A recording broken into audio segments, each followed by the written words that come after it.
রাজনীতি করি? আমি বাবার নামে রাজনীতি করবা যতদিন তোমার দল ক্ষমতায়, বাবা তোমার দল নাই, বাবাও নাই। স্বামীর নামে রাজনীতি করবা যতদিন তোমার দল ক্ষমতায়, তোমার স্বামী দল নাই, স্বামীও নাই। আর যারা আল্লাহ এবং তার রাসূলের আদর্শের রাজনীতি করে, পৃথিবীর কেউ তাদেরকে পরাজিত করতে পারে না। পৃথিবীর কেউ তাদেরকে পরাজিত করতে পারে? 1400 বছরের ইতিহাসে কেউ পেরেছে? কথা বলে না কেন? আবু জাহেল পারছে? পৃথিবীর কেউ পারবে না। আরে যাদের নেতা হলেন আল্লাহ, যাদের নেতৃত্বের শিকড় আল্লাহ থেকে এসেছে, যাদের নেতা সরওয়ার দু আলম সাল্লাল্লাহু আলাইহি ওয়াসাল্লাম, তাদেরকে পরাজিত করবে পৃথিবীতে এমন কোন পরাশক্তি নাই।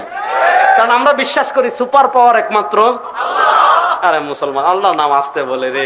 সুপার পাওয়ার একমাত্র আল্লাহ, সবচেয়ে ক্ষমতাধর একমাত্র আল্লাহ, সবচেয়ে বড় একমাত্র আল্লাহ, সবচেয়ে সুমহান একমাত্র আল্লাহু আকবার।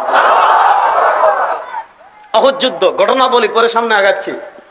ইমাম বুখারী রাহমাতুল্লাহ আলাইহি, ইমাম বুখারী রাহমাতুল্লাহ আলাইহি বুখারী শরীফের কিতাবুল মাগাজিতে ঘটনা এনেছেন। আপনারা জানেন উহুদ যুদ্ধে সাহাবা একরাম বিজয় লাভ করেছিলেন।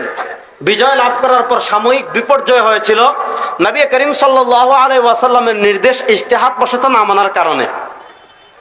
আল্লাহ নবী সাল্লাল্লাহু আলাইহি ওয়াসাল্লামের দান্দান মুবারক শহীদ হয়ে গিয়েছে। পুরা উহুদ মাঠ সাহাবায়ে কেরাম রিদওয়ানুল্লাহি আলাইহিম আজমাইন, মুহাম্মাদুর রাসূলুল্লাহ ওয়াল্লাযীনা মাআহু আশিদ্দাউ আলাল কুফফার। সাহাবায়ে কেরাম যদি ইসলামের জন্য উহুদের প্রান্ত রক্তে রঞ্জিত করতে পারেন, অনংসিংদের মুসলমান, আমি আপনাদেরকে বলতে চাই, বাংলাদেশে ইসলাম প্রতিষ্ঠার জন্য যদি ঘাম জড়ানোর প্রয়োজন হয়, আপনারা ঘাম জড়ানোর জন্য প্রস্তুত আছেন না নাই? বাংলাদেশে যদি ইসলাম প্রতিষ্ঠার জন্য রক্ত জড়ানোর প্রয়োজন হয়, আপনারা জীবন দেওয়া রক্ত দিয়ে ইসলাম প্রতিষ্ঠার জন্য প্রস্তুত আছেন না নাই?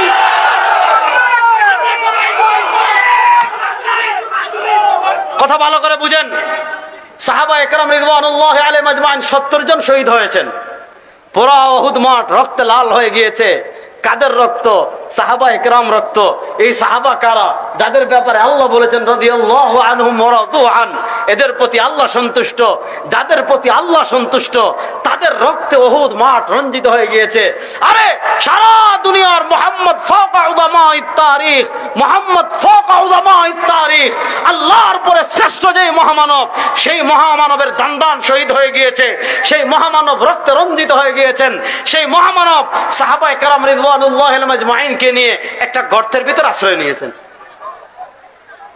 এদিকে কাফেরদের তখন সর্দার ছিলেন আবু সুফিয়ান। কাফেরদের সর্দার ছিলেন আবু সুফিয়ান।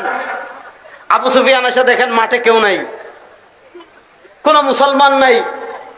তিনি ডাকছেন, আফিল কওমি, আফিল কওমি মুহাম্মদ,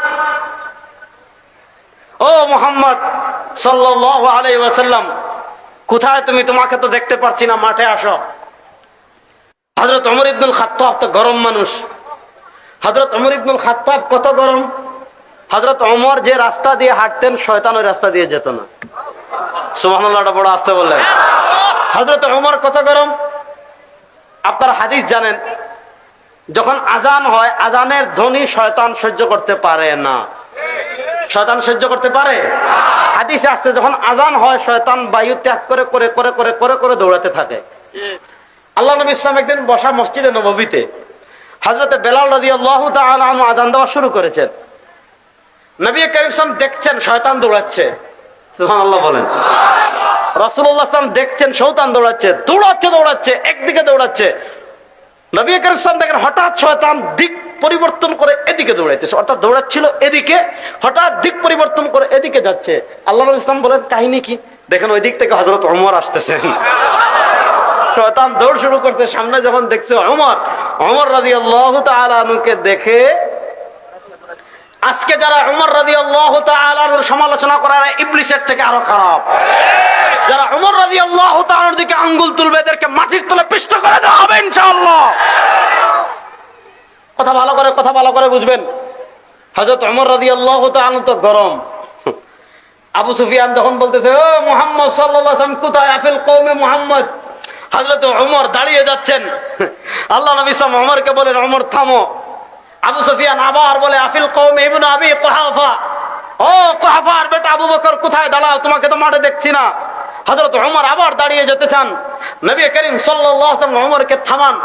আবার বলে আফিল কওম ইবনুল খাত্তাব, ও খাত্তাবের বেটা ওমর, তুমি না অনেক বাহাদুরি করেছিলা, আজকে তুমি কোথায়? দাঁড়াও। ওমর রাদিয়াল্লাহু তাআলা দাঁড়িয়ে যেতে চাচ্ছেন, নবী করিম সাল্লাল্লাহু আলাইহি ওয়াসাল্লাম ওমরকে সান্ত্বনা দিচ্ছেন, ওমর দাঁড়াও। আবু সুফিয়ানের সাহস বেড়ে গিয়েছে, এবার তিনি বলছেন উলু হুবাল। হুবাল একটা মূর্তি, পাহাড়ের উপর একটা খাম্বা। আমাদের দেশে মানুষ খাম্বা পূজা করে না, কথা বলে না কেন? দেখেন না রাস্তার মুড়ে মুড়ে মুড়ে মুড়ে মুড়ে মুড়ে মানুষ খাম্বা বানায় না? আরে আমার বাপের খাম্বা বানাইলে সামর্থ্য থাকলে আমরা ভেঙে ফেলবো।